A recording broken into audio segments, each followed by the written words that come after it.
In today's video, I'm going to teach you how to use GitLab for project management. Let's dive into it, and I'll guide you step by step.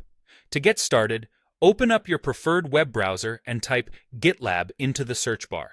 This will bring up the official GitLab website, which is the central hub for all your project management needs using GitLab.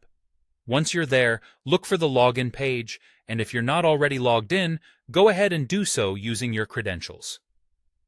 Now that you're logged in, let's talk about issues. In GitLab, issues are a fundamental component of tracking work. They let you manage tasks, bugs, and feature requests effectively. An issue is more than just a bullet point on a list. It contains all the vital information you need.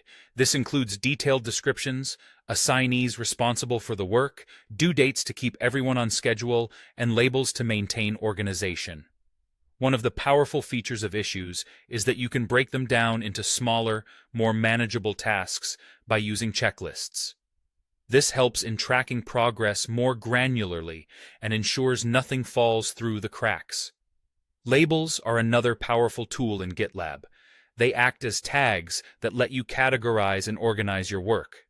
They're incredibly flexible.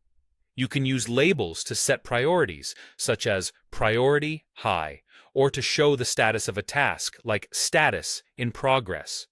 This is really useful when you're juggling many issues and want to quickly see which tasks need immediate attention. GitLab also supports scoped labels, identifiable with the double colon, which helps in assigning work to different teams and ensuring that only one label of a specific type can be attached to an issue at a time. This aids in avoiding conflicts and ensuring clarity. Moving on to milestones, these are perfect for tracking a collection of issues and merge requests that align towards a specific goal or deadline.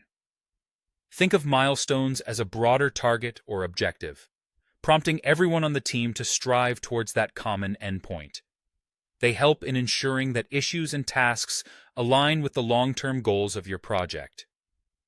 Speaking of goals, iterations come into play here. Iterations, or what you might know as sprints, are GitLab's way of labeling a fixed time period dedicated to completing a set of work. They help in structuring the work cycle, making sure that everything that needs to be completed within a certain time frame is done efficiently. This provides your team with the focus required to achieve goals and keeps the project momentum going. That's it for this overview on using GitLab for project management. Whether it's categorizing work with labels, tracking with milestones, breaking tasks down with issues, or planning work cycles using iterations, GitLab offers a robust suite of tools to keep your project on track. Thanks for watching, and happy managing.